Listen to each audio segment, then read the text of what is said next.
thank you, David, for joining us today. As an introduction for our listeners, the Bentall name is one of the most recognized in Canada. As a family, they created one of the largest real estate and construction businesses in the country. Their 5 towers of the Bentall Centre still boast nearly 2 million square feet of office space in downtown Vancouver. Needless to say, they were a family that was well respected and very successful. Yet, to quote from David Bentall's latest book, Dear Younger Me, he states, I'll never be able to fully describe the pain, the personal hurts, and the disappointment that settled over many of our family relationships. I wonder if any of our listeners can sympathize with that. Since leaving the family business some 20 years ago, David has been advising, coaching, and consulting to some of Canada's most prominent families for family dynamics and family business dynamics. He talks the talk because he's obviously walked the walk. In other words, he's taken the time to try to understand the difficult circumstances he's lived through so that he could help others grow and prosper in their personal lives and in their family businesses. David, thank you for taking the time to speak with us today. Obi, thank you so much for having me. Looking forward to the discussion. Fantastic. So today, we'd like to speak about a subject that's so important, one that can have serious consequences when overlooked or taken for granted, obviously. Your new book focuses on family dynamics and leadership and how it relates to business owner families. I love the title, Dear Younger Me, because I'm sure all of us at one point or another have lamented, if I only knew then what I knew now. I've lamented it too much. Yeah. So could you tell us a bit about your family business and the circumstances that led you to what you do now? Great, Ovi. Well, thank you. As I think you know, my grandfather started our family company, and he was president of the business for 40 years. My dad joined him in the business, and my dad worked for our family company, took a salary, Ovi, for 50 years with our family company, 1938 to 1988. And then in our generation, there were 11 cousins, G3, and yet I was the only one who was working in the family business. And my dad expected me to one day become president. And that was also my dream. That's what I was hoping for, trained for, and looking forward to. But sadly, as you know, a family struggle between my dad and his brothers led to the business being sold ultimately. And amazingly, although it may sound like an exaggeration, you ask how I got involved in advising families and things. It was because I realized that I was actually the central actor in succession in our family business 3 separate times. That was a pretty unique vantage point, and that's what really led me to helping others. Well, that's intriguing. How is it possible to be part of a family business succession 3 separate times? I guess you're just lucky. Well, or unlucky. Yeah. Well, it's interesting. So let me just explain very quickly. So the first time round, as I hinted at already, my dad expected me to become the president of the company. And yet, because of the falling out between his brothers, the businesses were sold. And so when that happened, my dad and I were both simultaneously removed from the business. But when the company went public, so that was my first experience with succession, which was an awful, tragic, disappointment. Number one. But then coincident with the family company being sold or going public, frankly, that my uncles decided to sell the construction company, which had been the flagship business. And so my sisters and I bought the company. And so on an ownership succession, we were able, as the next generation, G3, be able to buy the company. And then on the succession, I was able to become, for the second time, the heir apparent. And then 2 years after we bought the business, the board of directors decided to appoint me as president. So I did actually have, with my sisters, a wonderful 10 years at being in partnership together, had the chance to lead the business. So Ovi, if my life ended there, you'd say I had 2 experiences with succession, one that was awful and one that was great. My sisters and I saw the company grow. We had a harmonious collaboration between us, so it was wonderful. But then 10 years later, my brother-in-law came to me, said, David, you're the only member of the family working in the business. You're president and CEO. You own 40% of the company. Why don't you buy your sisters out? And so I remember going home and saying to my wife, I loved real estate, but I'm not sure I even like construction. I'm not sure I want to go to the bank and borrow money and buy out my Right. siblings. So what ended up happening is I ended up selling my shares of the company to my sister and my brother-in-law. Then they retained me as president of the company under their ownership. Uh-huh. And so, Obi, there's only three ways you can do it. You can have a fight, which we had. You can Yeah. have a smooth transition, which we had, or in succession, you can sell the business to a third party, and then you can work for them. So I've done all three. So it may sound outrageous, but I think I've done succession all three ways you can do it. Right. Well, as I understand your story, your dad and his brother worked together successfully for, some 50 years, Yeah. and yet their falling out was essentially because they had a big disagreement over the future direction of the company. We think a lot about this for our clients. What do you think that why do you think families often avoid dealing with contentious issues until they find themselves in a crisis? How do you get them to be proactive versus reactive in this area? And to quote Warren Buffett, the chains of habit are too light to be felt until they're too heavy to be broken. Is there a wake up call before a crisis develops possible? Yeah, well, it's so interesting, Obi. When I started teaching family business courses through the University of British Columbia, I remember we were Right. teaching a roadmap course a number of years ago, and every family that I spoke to fell into one of two categories. And I think it's true today that every family in business in the world essentially falls in one of two categories. They're either getting along or they're not Yeah. getting along. And if people in a family are not getting along, or they don't see any need to talk about it. Right. Uh, but if they are not getting along, they don't want to talk about it. Yeah. So, frankly, it's very, very, very hard. So, in my opinion, And what things families, only get worse. yeah, yeah. And people don't want to talk about it until it gets worse. And some people feel that talking about it will make it worse even then. Right. So, I think the key is to help families begin to do two things together. The first is to learn to communicate openly and honestly together Yeah. Mhm. in a respectful way. And then, secondly, to learn to make decisions together, because being able to make decisions together and to communicate openly enable them to deal with the challenges as they come up. Right. Interesting. Now, in the forward to your book, Ruth Steverlink, I hope I'm pronouncing Yeah, that great. properly. Yeah. She's also a family enterprise advisor.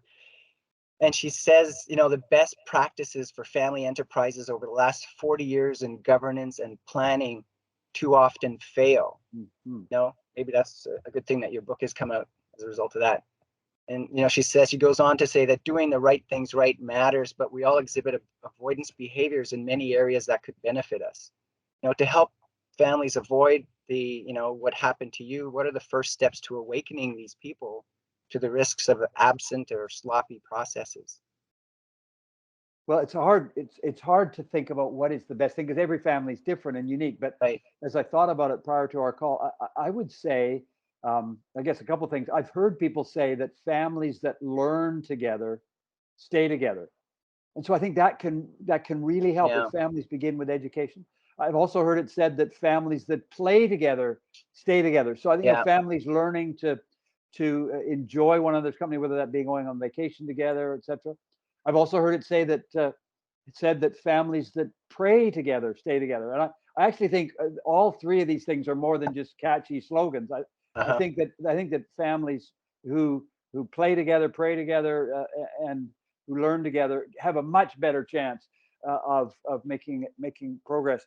But if I was to have to pick one thing, I would say that families should begin by learning together. Start with education. I was Uh-huh. talking to a gal yesterday, and they have a family construction business like we had. And she said, Right. can you come in and help us? And we decided we'd start with some education. And what are other families doing? What are some of the challenges? What are some of the best practices? And so, over the last 40 years, there's been much research done, lots of books written, and there's family enterprise advising is now a legitimate Yeah. professional field. So we know what works. And so I think families should begin, perhaps if they don't have nowhere to start, the best place to start, I think, Obi, would be with education. Right. Speaking of research, you state in your book that there are three practices that can help families navigate succession in particular? What are they? Yeah, this comes, Ovi, from a study done by Kennesaw State University a number of years ago, and they interviewed 18,000 families over a Wow. 10-year period of time, and they looked at, Hmm. what can help a family move from one generation to the next, succession or continuity. How can they help a family enterprise move from one generation to the next? And they hoped that actually having a written succession plan would help. And they discovered, much to their dismay, Joe Astrakhan, the chief researcher, was Uh-huh. so disappointed. They discovered having a written succession plan makes no difference. So they thought, well, Interesting. what can we learn from this 10 years of study?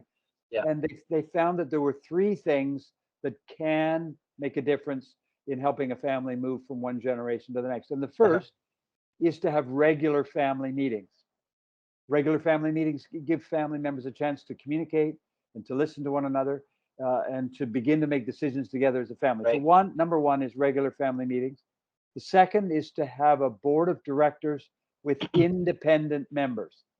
Every company has a board of directors, even if it's just on a piece of paper in a drawer somewhere. But very few family companies are wise enough to have a board of directors that actually functions in a governing way, and even fewer have a board that has independent members. The second thing is that can Yeah. really help is having independent members on the Right. board of directors. And then the final thing is family companies will navigate succession much more successfully if they have some form of strategic planning process. And people say, well, why would that Yeah. help? Why would Yeah. that help? And there's two or three reasons. One is that having some form, it doesn't have to be any particular model, but some form of succession planning process helps get ownership and management in alignment. And it also helps get elder generation, younger generation in alignment. And then Yeah. finally, it also helps the next generation to know where they fit. If we're going to be expanding geographically into Europe, well, maybe the next generation might want to move to one of those new locations. So it helps Hmm. people know where they fit. So those are the three things that really make a difference. Wow. That sounds like a big commitment. Well, You know, are there real benefits to implementing these practices? Or is it just theoretical? How does it actually help? well, it's interesting. You talk about it being a big commitment. Most families who get into trouble spend way more time, energy, emotional, and Uh-huh. way more stress once they get approaching the Niagara Falls or going off the Niagara Falls, together. The problems are They're in the way barrel worse than together. they're in the barrel together. It's way worse. So it is a big commitment, but choose your poison, so to speak. Would Uh-huh. you? Is it too hard to do a board? Is it too hard to do family meetings? Is it too Yeah. hard to do strategic planning? Well, then what about the broken relationships or lost business or lost opportunities that can come? So I think you need to weigh it in terms of, yeah, it is a big commitment, and Yeah. most families would rather just bumble along, sadly, and unfortunately, that's why so many stumble. Right. Right. So in your book, you focus on 9 character traits that you believe are critical for successors. Now, what caused you to focus on these specific qualities or characteristics? Yeah, well, it's interesting. I think early in my career, my leadership style was greatly influenced by two of my heroes or role models. Yeah. I watched the first Super Bowl over 50 years ago and saw Vince Lombardi as the coach of Right. the Green Bay Packers, and so I was influenced by him. And one of his mantras was that winning's not the most important thing; it's the only thing. So I came into our family company wanting to win, and that Right. included winning arguments with others in the family, which of course you Sounds would get. reasonable. Yeah, reasonable but not helpful. Right. And then the first biography I think I ever read was about Winston Churchill, and so he became one of my heroes. And of course, how can you argue with Winston Churchill's leadership? He saved the world Uh-huh. in many ways, or at least Right. was instrumental in saving the world during the Second World War from what could have been a very different picture of our planet. And he's very legendary for saying, never, Uh-huh. never, never give up. So I brought into our family business this dogged determination to never give up. And you mix those two things together, I became a real nuisance, is too polite. I was an insubordinate iconoclast working with my uncle. I think, but I was following great leaders. Uh-huh. And as I reflected on this, I realized that looking back now, I've had 30 years to reflect on what could have been different, and I Yeah. realized that I lacked as a young executive. I didn't lack intelligence. I didn't lack a drive. I didn't lack determination, but I lacked emotional intelligence, Ovi. I was so full of Yeah. myself. Yeah. I lacked humility. I lacked empathy. I lacked patience. So I've written to try and help other If only you successors. knew then. Yeah, I've written to try and help other successors avoid the calamity that I brought upon myself, frankly. Interesting. Family businesses, they're so important. They make up the core of our economy. They employ probably over 7 million people. You know, and we know that most startups fail within their first 5 years. I think something like 85% or so. Hmm. Hmm. But some family enterprises are successful over multiple generations and grow to become the most prominent, in their industries. And so, in general terms, what can we learn from these families that do succeed? What is their big secret? Yeah. Well, I think on the business front, I don't know if there's a big secret, but I think that I think there are things we can learn from successful entrepreneurial leaders who are, at the heart of creating enduring family Right. businesses or family enterprises. And I love what Howard Stevenson, former dean of the Harvard Business School, says when he describes what an entrepreneur is. And Uh-huh. he puts it very succinctly and profoundly. He says, an entrepreneur is someone who pursues opportunity regardless of whether they have the resources necessary to capture the opportunity. Uh-huh. And I believe that the key to sustained long-term success is to focus on opportunity. Where is the opportunity in the marketplace? And I think about my brother-in-law who became a very successful sports fisherman. And I said, "What's the key to catching fish?" He said, "To go where the fish are." It doesn't matter what lure you use or what Yeah. depth. Go where the fish are.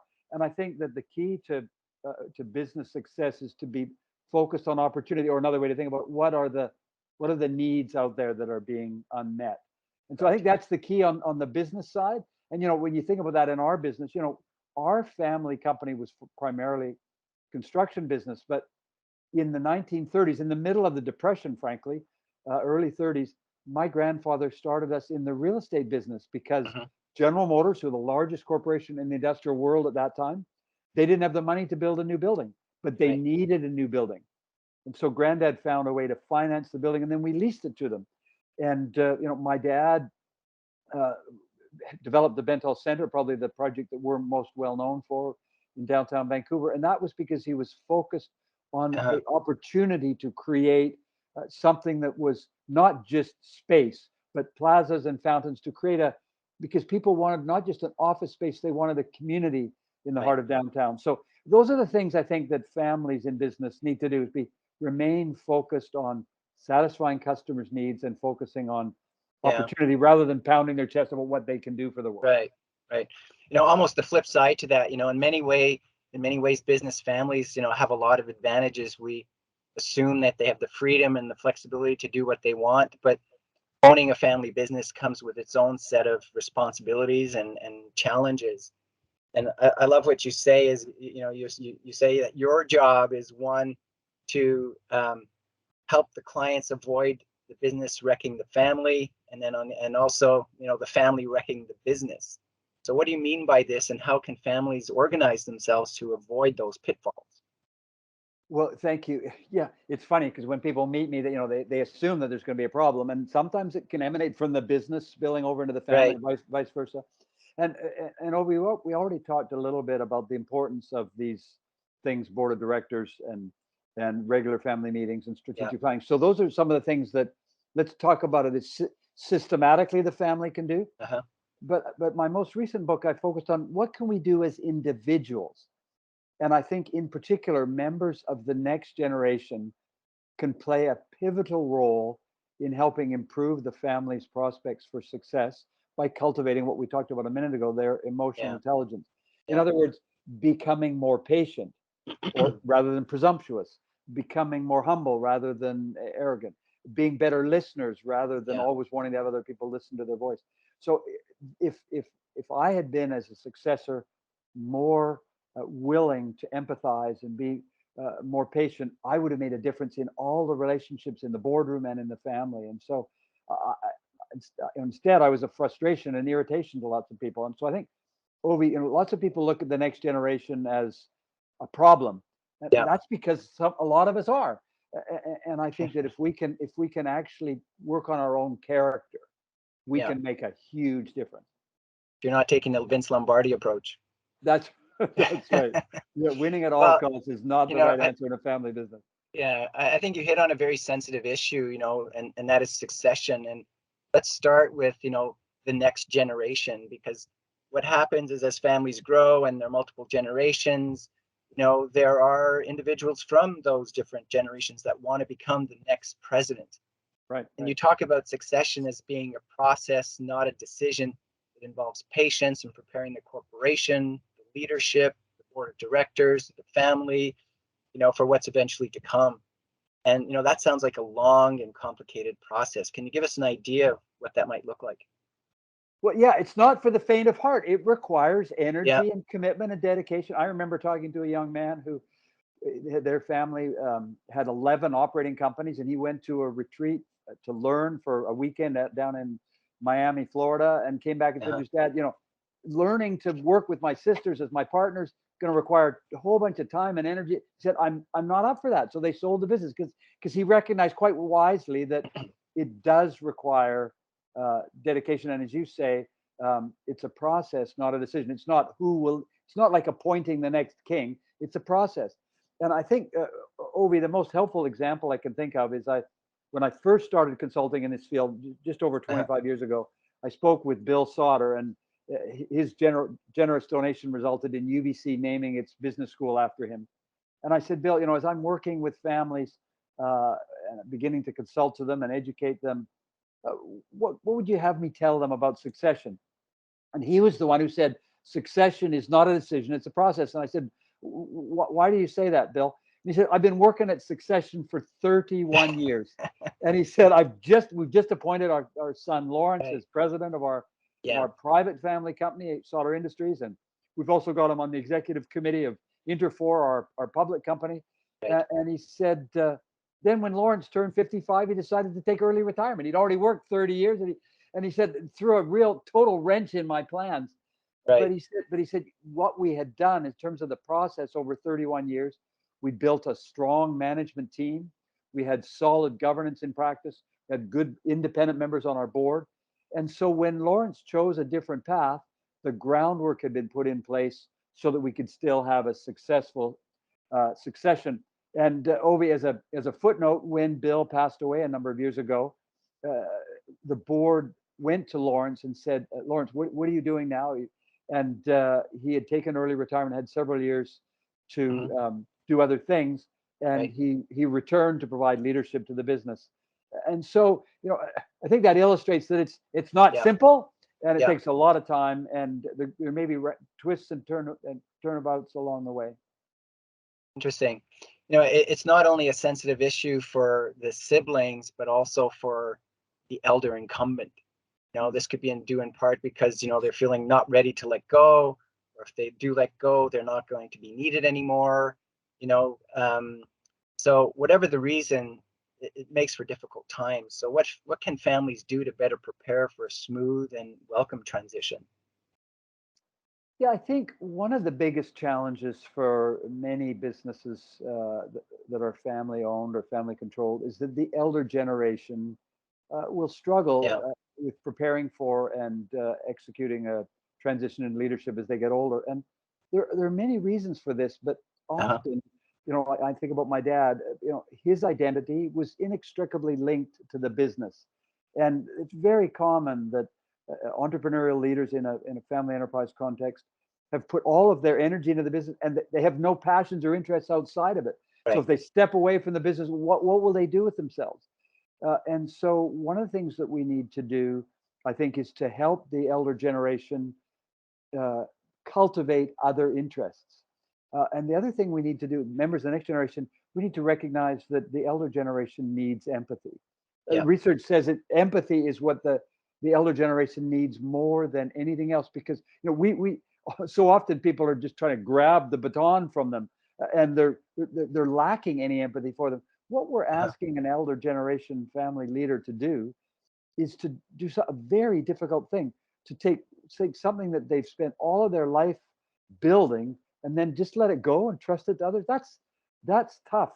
And so I Yeah. think we need to show empathy to the elder generation and help them find other ways of expressing their passions. I know my dad became passionate. He's Yeah. ended up serving on 7 boards, the board of TD Bank and Finning Tractor and Cominco and Scott Paper. Mhm. That enabled him to step back from day-to-day leadership. He got involved in philanthropy. I know others who've decided, later in life to take up, they might have dreamt all their life about becoming an opera singer, and it's funny as it Right. sounds, but choose to do that, so there's lots of different things, but we need to encourage the elder generation to pursue their passions outside the business, and we need to give them empathy. Right. So building off of that, you emphasize that having humility is not a sign of weakness in leadership, but also how it can lead to better teamwork, to better relationships, and ultimately, business success. So how is that? Well, it's interesting. When I first started writing my book and doing research for it, I never dreamt that I would conclude that humility actually can be a business advantage. Right. I began thinking, I knew that a lack of humility could be a problem, but I never thought of it as an asset. But let's just talk about it in two ways really Right. quickly. I think defining humility is important. Humility is not thinking less of yourself. It's not putting yourself down. It's humility is just thinking less about yourself. And Uh-huh. and so we can be confident, but spend more time thinking about others. So thinking humility. So I think we need to define it properly. But the other thing, when I interviewed, just as an example, Adrian Flubog, their family, he's CEO now of Flubog Shoes, and they make amazing shoes for lots of people in Hollywood Oh, and there's New one York. down the street here. Yeah, yeah, and they're not cheap. But I talked to him. I said, Adrian, I said, do you think humility can ever be helpful in business? And he said, David, I've seen my father build our business in part based on humility. And he said, I think humility can lead to strategic advantage. And I said, well, unpack that for me, would you? And he said, well, my dad, as the former CEO, was very humble in his leadership. So he was always asking our team for ideas. Right. And he built a mutual respectful relationship, which comes from humility, with all of his team members. And so they were the source of the creative new ideas. So he's And getting better so feedback. better feedback from what are our customers wanting. And constant influx of new ideas is one of the Uh-huh. hallmarks of Flubog Shoes. And so Adrian is as bold enough to say, he said, we believe humility has led to our competitive advantage because it leads to innovation. So humility is not just a nice idea, it actually can be a competitive or Right. source of competitive advantage. Huh. Another interesting story is that, your father gained a reputation for being a great salesman. Mhm. In 1994, you say that you followed his example and you were able to successfully convince the members of the Marine Drive Golf Club in Vancouver to retain your company to build them a new clubhouse. Can you tell us a bit about that situation and how you were able to do that? It was so fascinating because this illustrates this story that I'm going to share with you illustrates Right. the importance of curiosity. One of those things that I lacked as a young successor.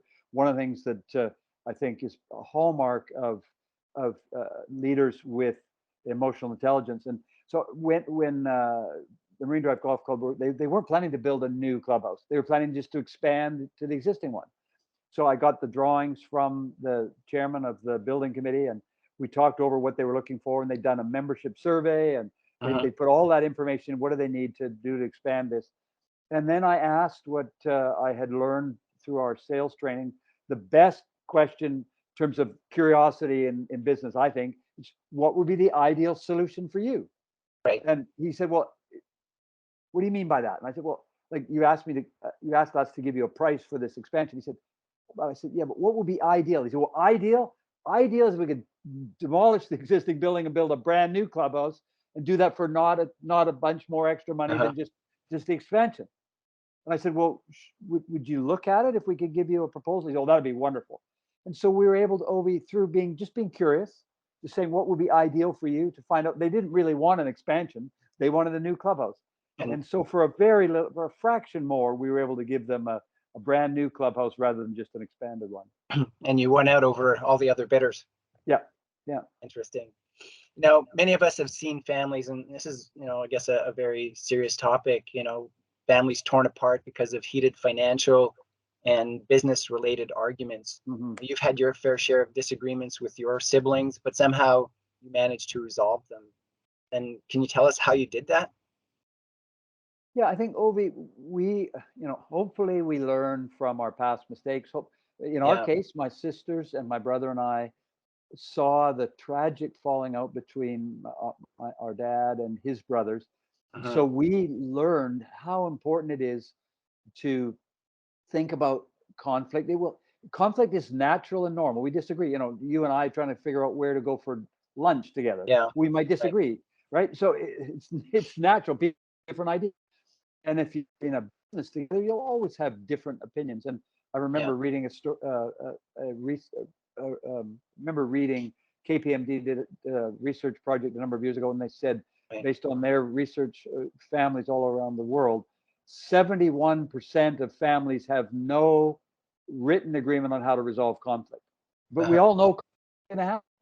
And so, what do we do about it? So my sisters and my brother and I, warned by the challenges that our father's generation had, we started writing down how we were going to resolve conflict when it emerges. And I'll just give you three quick examples. And if Uh-huh. any of our listeners want to know more, I can give them more detail. But in the construction business, my sisters and I decided, what if we don't agree as shareholders?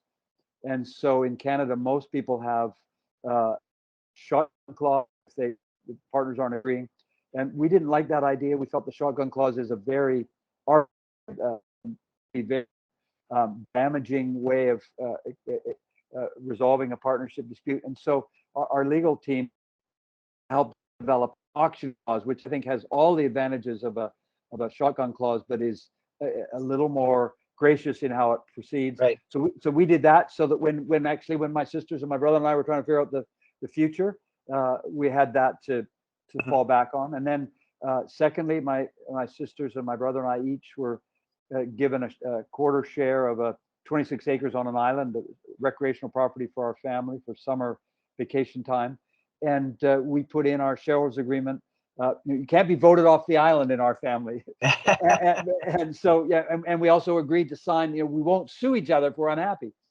But we wrote up, what if we disagree about something? And so we put in a mandatory negotiation period. And then if that failed to reach a conclusion, a mandatory mediation period. And if that didn't reach a solution, then a mandatory arbitration.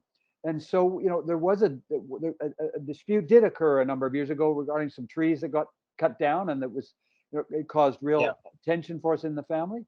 But we were able to use the process. We never got to binding arbitration. We were able to, through the help of mediation, be able to solve that. And then the final example, my mom and dad had a home in Palm Springs, and my sisters and I were, and my brother, all four of us were partners with mom and dad. And what happened when what was going to happen when mom and dad were no longer with us? So we anticipated that could cause a conflict one day, and so we put in a right that anybody could say, I want to sell my 25% to the others or have the property sold. So Ovi, we're not inventing the wheel here, but we thought ahead of time, and in each case it was different, but we put in place in writing how we're going to resolve conflict when it arises. Oh, well done. So in the time we have left, can you share with us any words of wisdom from some of the successors that you've worked with that have allowed you to share their stories? Yeah, for sure. And I've written about 7 of the successors that I've learned from, and how they've cultivated emotional intelligence in their own lives. And so let me give you 3 real quick ones. So first of all, Michelle Jones-Ruppel, she works in the auto industry. Her dad had half a dozen car dealerships, and she and her brother Scott now co-lead those. And you would, I don't think you wouldn't think or wouldn't expect that a woman who's made it in senior leadership in an industry that's quite male dominated in the auto industry, and she's broken through the glass ceiling, you wouldn't expect that she did that by having empathy. But I talked to her, and I said to her, tell me how empathy works. She said, well, some of the guys that I work with, they found it difficult having a woman as their boss. And she said, I've had to have empathy for them because I'm the one who caused the problem. She says, I'm the one that decided, I'm the one Yeah, who decided I wanted to work in a male dominated. I'm the one who created the challenge. So she has empathy. What a wise approach she's taken by indeed. having empathy for them. And then Andrew Williams, who's president of North Prairie Development Real Estate Company in Saskatchewan. I remember talking to him. I said, so Andrew, let's talk a bit about listening. How have you cultivated listening? And he said, early in my career, he said, I wouldn't listen to anybody. I knew everything. And I thought I was supposed to know everything. But he said I was said I was a bit brash. I think that was maybe an understatement. But he said I was having coffee with veteran employees, and the conversation turned to the future. And he said, what are your plans for the future? And he said, well, I'd like to stay here one day, run the company. And Yeah. this senior employee said, if you ever become the leader, I'm quitting. And Andrew said, well, why is that? He said, because you never listened to anybody. And Andrew realized that he had to learn to begin to use his ears. And so he started to Right. cultivate listening. He noticed that his mom and dad had built the business based on being good listeners. So that was a TSN turning point for him, or CNN Uh-huh. turning point for him. And the last example I want to give, Sean Plotkin, he and his four brothers have been working together for many years in a company called Plotkin Health. And I said to Sean, how do you four brothers get along? How do you make that work? And he said, simple, David, forgiveness. Yeah. People talk about forgiveness in business. What are you talking about? And he said, we needed to learn that, as brothers, we'd often disagree. We'd have to often argue strenuously about things. But what we've decided to do as brothers is to keep short accounts. If we have an argument, the next Yeah. day we need to put it behind us and forgive Move one forward. another and move on. So, gosh, I wish I'd met these people earlier, Ovi, because I needed to learn forgiveness and empathy and listening. But there are Interesting. three examples, and I got more in the Yeah. book. But Yeah, there's I'm sure. some. Sure you do. I think, I realize that we have a limited time here and we've only scratched the surface of why it's so important to be, proactive in dealing with and understanding family dynamics and how you help coach and these families. And we'll need to do a part two shortly. I'd love to do a part two. Lots more. I'd be happy to share. Yeah, seriously. But I'd like to point out to our listeners, that at NCP, family dynamics is key to our holistic approach of integrated wealth management. Basically, I guess similar to you, we believe that if family dynamics go wrong, nothing else really matters. Well said. Absolutely right. Yeah, and we can predict that, anyone who experiences a family conflict will eventually say that if I only knew then what I know now. Yeah. Obviously, so NCP isn't an expert in this field, but we understand that the importance of family dynamics and how it relates not only to business success, but also intergenerational success and fulfillment. And that's why we work with people and refer people to our clients to experts like David. Lastly, David, in your book, uh, you end it with a few brief but powerful biographies of some people like Nelson Mandela, Mother Teresa, and Walt Disney, who all influenced you in their own way, but also your own reflections, which I must say was very moving. Mm. So, in what way was this book transformational for you, and what do you hope the most important takeaway will be from anybody that's reading it? Well, the book was transformational for me because Ovi, as I looked back over my life, I realized more and more as I thought about each of these topics about Uh-huh. humility and empathy and curiosity and listening. Uh, the more I looked at it, the more I realized how blind I had been and Right. how badly I had mistaken the value of cultivating these things. So, what would I hope that people would take away from reading my book? I guess there's two main things. One, and it echoes what you said about how nothing else matters more than the family relationships. I would say something quite similar. So, the two things I would hope people would take away from my new book. One is that I would hope they would realize that cultivating our emotional intelligence is even more important Right. than developing our skills and expertise in business. I was all focused on getting the right business education, business experience, and that's important for sure. Yeah. But even more important than that is cultivating our own emotional intelligence, because without it, we can shoot ourselves in the foot, which I did. Yeah. And then secondly, things like humility, curiosity, and empathy. These are all components of emotional intelligence. What I would hope people realize is we don't need to give up and go, well, I'm not humble, I'm not curious, I'm not empathetic, so I got a problem. These are character traits that we can cultivate. If we think about our IQ, what we get is what we get. What we're born with, is the equipment we've got. We have no choice for our IQ, but in terms of our EQ, we have a choice. And if we want to, we simply need to do two things. We need to recognize it and then begin to start working on cultivating these traits. And some people say, where do I start? And I would say, Ovi, maybe to wrap up, ask someone who knows you well and someone who you can trust. What are some of my blind spots that you think I can begin to work on? And they'll likely be able to tell you and be able to point you in the right direction to begin to working on. I know that people who knew me well would have been able to say, David, my wife said to me, I don't think you listen very well. I should have listened. The problem was I wasn't listening to her. So Right. Well, David, thanks, from all of us here at NCP, and thank you so much for sharing your thoughts and wisdom with us. And I thoroughly enjoyed reading your book. And for listeners, Dear Younger Me: Wisdom for Family Enterprise Successors. If our listeners wish to obtain a copy of the book, instead of ordering it on Amazon, go to David's website. It's nextstepadvisors.ca, and we'll put that in the notes. And just click on purchase books. If you order the book directly from David, he'll actually sign a personal copy for you. And or for a friend or family member or someone you want to give it to, happy to sign it for whoever you want. Yeah. That's so nice of you. And if you enter the promotional code NCP when ordering it, David will actually give you a 20% discount. Well, Awesome. Thanks again, David. It was a great read and highly recommend it to everybody. And we look forward to getting together again with you soon. Thank you so much. Thanks, Ovi. My pleasure.